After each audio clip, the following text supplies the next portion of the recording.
tapos kung lalo na pag-pumisa.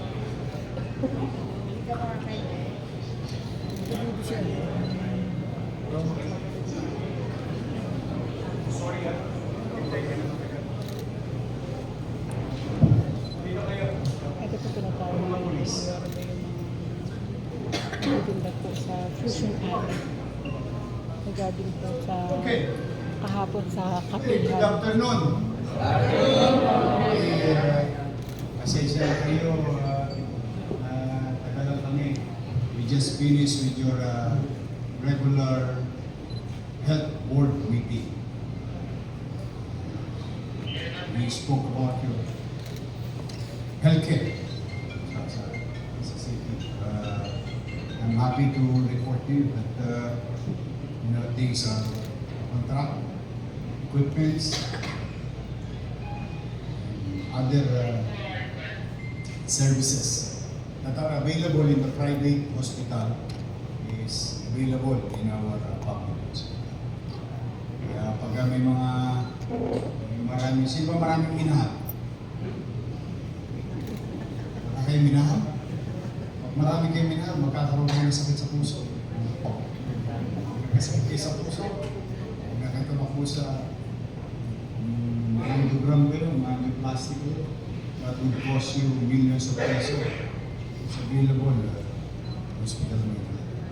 Anyway, thank you for your time. Pasensya na ka, pero huwag kayo mag-alala. Pauwi ko na kayo kagad para makapagtinda kayo.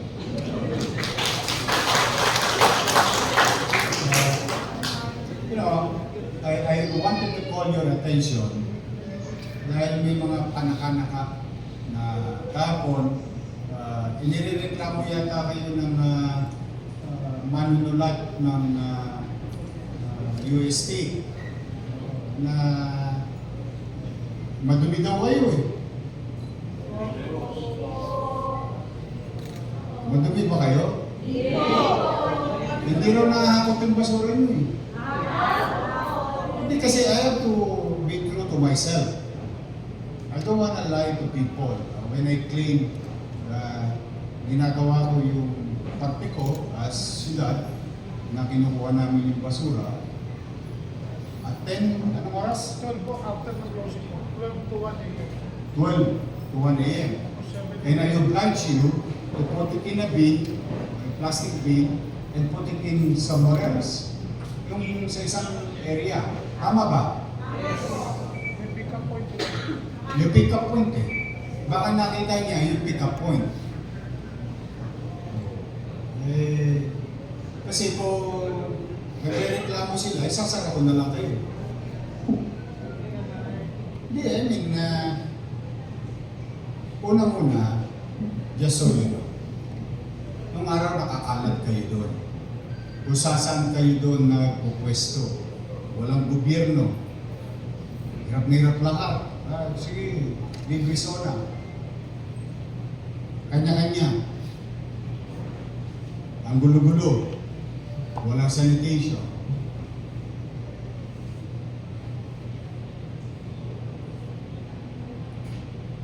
Ngayon, inayos. Ligtas ang tao. Nakakalakad, sinasara yung kalye on particular na oras para yung mga estudyante, yung mga nanay, yung mga tatay, hindi kabahan. Yung kanilang mga anak habang bumibili ng murang malinis na pagkain, ligtas. Naging tourist area po. Yumaman na ba kayo? Uy! Umuulan na kayo. Umaga ang benta. Nakakabuhay? Exactly my point. And that's the purpose of organizing those things. Not by one, not by two or civilian, but by the government. Kaya pumasok ang Pangulo. In return, you clean up your mess regularly. Hindi ko maintindihan. Iniinggit yata sa inyo eh. Kaya ako kayo pinatawag hindi para pagalitan. Walang ganun. Una, I would like to congratulate each and every one of you.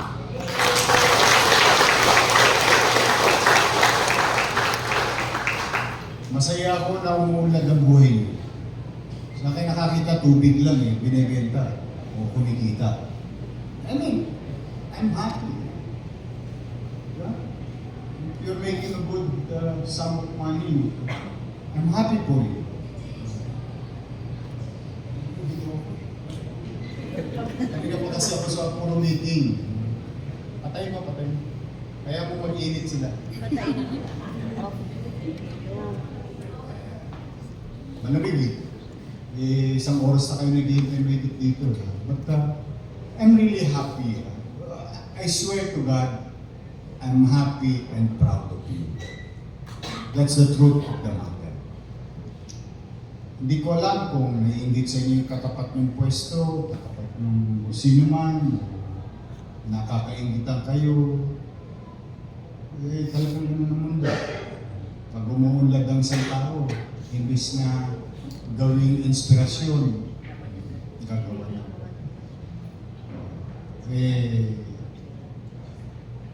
Ngayon, ang pakiusap ko, nandito police, nandito DPS, nandito ang focus, nandito mga barangay chairman,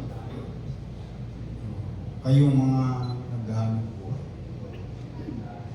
Pwede ba akong makisuyo? Yes po.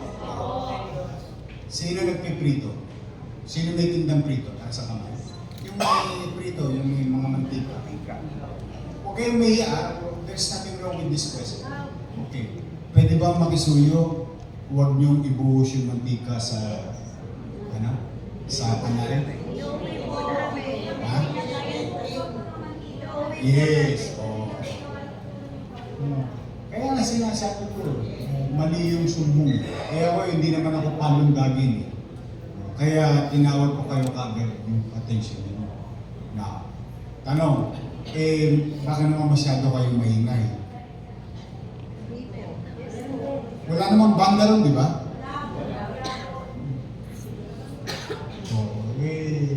You tame yourself. Baka may na-istorbo tayong mga ilang individual. Ang ano ko lang, malasakitan nyo sa sarili nyo. Kasi bumubuhay ng pamilya nyo na eh. In fact, mas maganda makita nyo kaysa sa mall. The way I compute things. Sayang. Nabubuhay na, nakakatawid kayo, nakakaipon kayo. Masaya ako para sa inyo na kahit yan ay kalsada, may disenteng hanap buhay sa kalsada. Ingatan nyo lang, panatili nyo yung magkusa na kayong malinis. Alam nyo,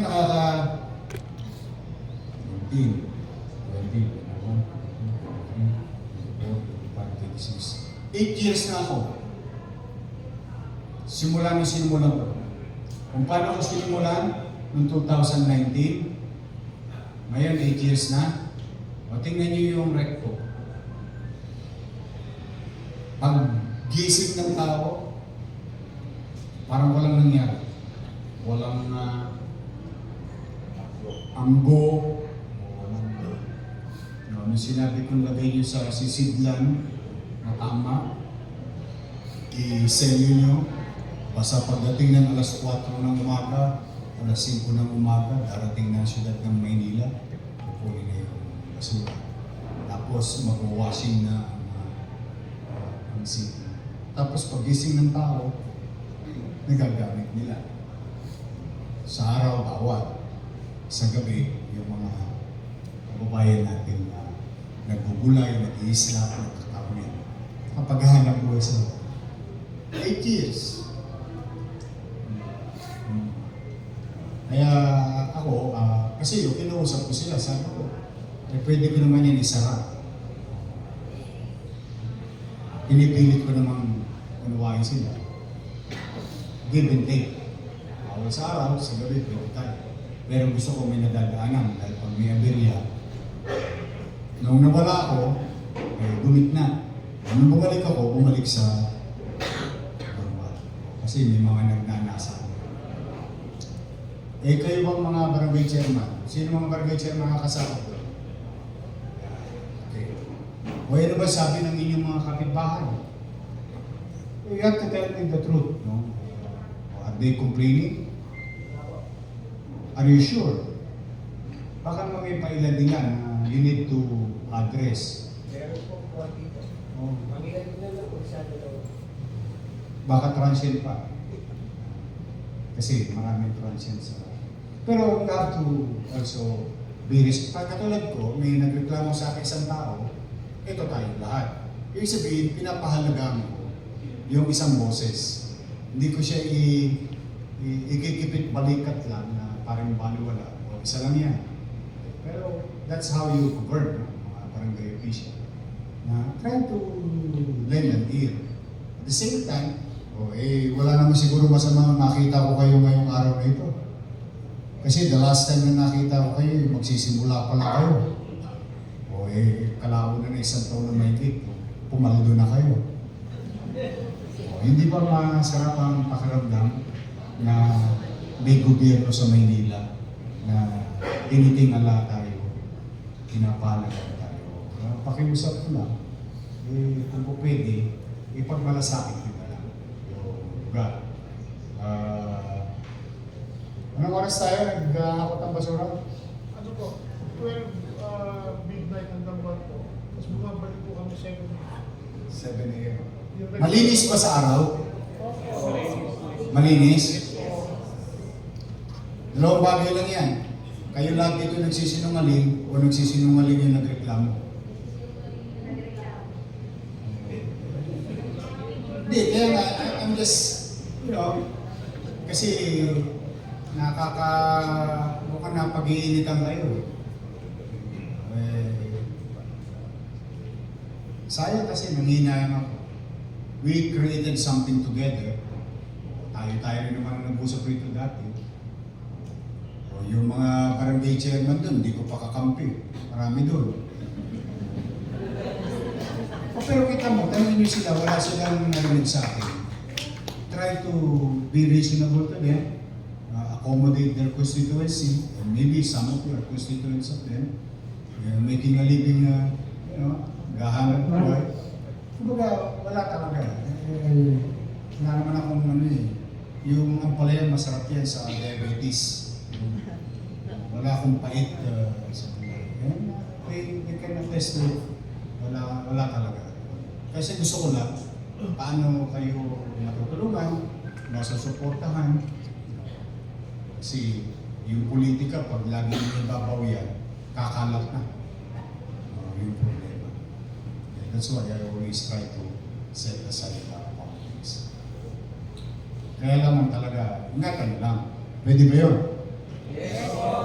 Extra extra effort. Yung ipakita natin sa mamamayan na, okay, naghahanap buhay ako pero responsable din ako. Na pansamantalang naghahanap buhay dito, gagampanan ko yung aking responsibilidad bilang naghahanap buhay. Hindi naman siguro mabigat yun. Pwede? Nagawa sa recto. Nakita niyo yung recto. Dami na rin pumaldo nun. Yung Ilaya, Tabora, Carmen Planas, Santo Cristo. Pumaldo yung mga yun. Bakit? Nawala yung kalaban nila sa recto. Nakakapasok yung mga bisita, nakaka-drive, nakaka-park, nakakapamili ng tela sa Tabora. Nabibila sila sa looban. Kumbaga, live and let live. Merong non-negotiable, merong negotiable. So the same thing here. Hindi pwedeng payagan lahat ng kalsada sa buong UST o lahat na lang kumalat. Tapos pabayaan na lang natin. Kaya tayo nag-organisa, base na rin sa mga request nila. Ngayon, ang ulitin ko lang, walang masama sa meeting na ito, wala rin namang masama bilang ama ng lungsod ng Maynila na pakinggan ko yung isang reklamo at paalalahanan din kayo. Baka lang kasi Alam mo, pag nahihirapi ka sa ligaya, pag nasobra ka sa ligaya, nakakalimot ka sa lahat eh. Marami kang nalilimutang bagay. Buti rapi, hindi ka pa nakakalimot. Saka, o kayo pulis, ha? You make sure there is a visible kayo lang. Ha? Meron ba kayo request? Meron ba kayo request? Wala naman. O pwede ba agahan natin yung pagsisilid niyo ng basura? Pwede ba mga alas 11? Ha? 11? Once na-closing na po sila, once na-closing na po yung area, ilalagay na po sa spot, then yung management na po yung pupull out. Talaga. Sa area. Nakita ko nga eh. Alis, bulag ako eh. Hindi talaga. Nakita ko naman yung effort nyo. Sa barangay, sa mga maninigay. Pero just to say, paulit-ulit ko sasabihin, pipilitin kong makinig sa ilan. Hindi naman kasi kung konti lang sila, hindi na natin sila mapansinin. Mali naman yun. Ang pag-gobyerno kailangan. Ngayon, tinawag ko kayo, maging ano na tayo, extra cautious. I think that's the right na sensitive din tayo na yung mga nakatira ina-attend. Okay? So, ano oras ang salam nyo? May nagtitinda ba doon? May nagbabantay sa kaha? Mga masalipotan kayo. Bumalik na kayo. Yun lang kung bakit ko kayo pinatawag. Just to get your attention. Hindi ko pinapaniwala ang lahat. I'm really trying to do my best to really accommodate in as much as I can. Whether it is a request, whether it is a complaint, or whether it is a suggestion. Because ang nagsasabi ng tapat, nagsasama ng kaya ako, I'm really trying. Kasi nung sinagot ko yung bata, sabi ko, if you see garbage there, I will close it down. I will shut it down. Sabi niya, meron daw sasara ko kayo pag meron talagang nagkakalat ng basura. Di ba? Hindi po pwede magsinungaling yung picture na inaano siya sa isang area, tapos darating yung truck. Tapos nakita ko yung mga civilian ng government employees na, diba po, meron ba kayong asosasyon o samahan? Nakita ko mga ibang tao eh. Sino ba yun? Kayo ba yun? Oo, nakita ko, hindi naman taong gobyerno eh. Hindi naman city. Ibig sabihin, community members to, o barangay, nagtutulog-tulog. But still, bilang paggamang sa isang constituency, at least makita mo nila na kinocall yung attention niya and just be cautious. Sino ba yung si Pistachio? Naomi. Ha? Oh, paldong-paldong. Yung Kokomogo, sino yun? Yayang? Baga. Duri mo, Baga, dati sa ano lang namin tinitiri, sa Kawali. Kasama na yung dumot-dot nung sopa. Ang dodot. Tapos may balik pa yun. Yun na nagpapasarap mo. Okay. Now, huwag kayong magtataka paminsan-minsan ha, baka dumating ang MHD. Kasi nag-random check kami ng liquido or tubig. Parang ano rin yan, safety ng ating consumer. Pero ano yan, mga random inspection. Pero MHD ha, hindi si Eddie, saka hindi si Patty ha. MHD. Dahil minsan, nag-check din kami. Normal na ginagawa sa ibang So, again, I hope that God will continue to bless each and every one of you. At pag kayo naka-iPhone, magtabi kayo na magtabi. Huwag kayo mag-iPhone ng iPhone. Mag-ipon kayo. Masaya ako na ang mga balita sa akin, may mga nakakabili na ng lupa, may nakakapundar na, nairaraos ang pamilya. With all honesty, I'm in jubilation deep inside me when I see people succeed on a particular programs of government. Ito hindi naman ako ang nagpaunlad sa inyo, kayo ang nagpaunlad sa sarili ninyo. Naging tuloy lang kami. But yung pagmamaneho o yung journey, yung our journey, marami tayong mamimit sa kalsada. And hindi ibig sabihin, sasagasaan lang natin sila. Wala namang masamang kaway-kaway. Kamusta kayo yan? Yeah, it's what you call the understanding the community. Learning na tayo makibagay. Wala namang masama. I know different minds, different hearts, opinions, and so on. But what matters most is that at the end of the day, tahimik kayo, matagumpay kayo, maaliwalas ang lahat, may gobyerno. Ayos na. Hindi siya perfectong gobyerno, pero at least mararamdaman ng tao na pinakikinggan naman sila. So, sana patuloy na lumuwag ang kabuhayan ninyong lahat.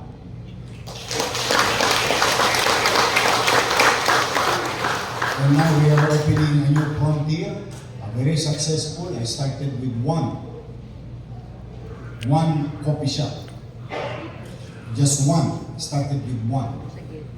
That one, dating dugyot na area yun, matanghi doon ng araw. Dahil lagi may sunog doon eh. Pinoposta yan ng lalaki lagi yung mga pader doon. Eh ngayon, maayos na siya. Naging successful yung si Kape. Gedli Kape. O ngayon, may sports facility pa. I don't know if you are interested there, you can go and have the area. Dito sa may Binondo, may pickleball. May malakas yung pickleball. Dati talaga ngayon, medyo scary area yun. But I'm happy. Sana maging successful din sila katulad. Kasi rest assured, in our own little way, hanggang kaya kong ibigay. Ibibigay ko.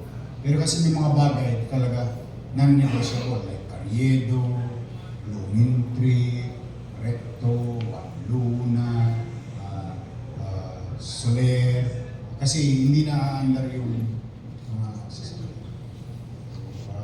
bilang yan, other than that, pinipilit ko namang unawain ng So, katulad ngayon, kayo'y patuloy na nangingibabaw sa puso ko. Yun ang katotohanan ng lahat. But, doing those things or business ninyo, may kaakibat, inaataman ko kayo ng kusang disiplina. Rest assured, Kenneth will go there. Will pick your garbage. Magkano na kayo weekly flushing? Meron po. May ano ha? May pamatay natin ng anggo. Flushing. Yung high pressure natin. Pero ayun po, i-ano na. Padala mo na. Sige po. Para tumilapon yung mga Mantika na. bangketa sa kasama. Sige po. Padala mo doon. Meron kaming isang ano yung pinaikot ko sa Maynila na high pressure na para sa mga banin. Alam niyo yung banin? Yung di pag dahil matanggal sa kalsada. Natatanggal yun. Tumitilapon yun. High pressure. Padala mo. Bukas po ako. Oo, sige. O mag-ingat kayo. Medyo mahina ang benta kayo, nabuulan. Mahina pala. Balik ka na ganyan. Panatilihin yung malinis ang pagkain at ligtas ang lahat. Ha? Basta you have the support of the city government of Manila.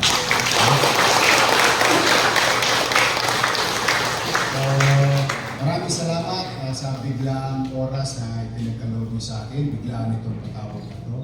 At at the same time, I want to take this opportunity to see you and how you have become from the last time that we spoke together. And I wish you more success in life. Mas yumayaman ang taga Maynila, mas gumagaang ang pagbubugbero. Pag gumagaang ang kabuhayan ng tao, mas gumagaang ang pagbubugbero. And I wish that God will continue to guide and bless each and every one. Maraming salamat at pagpalaman.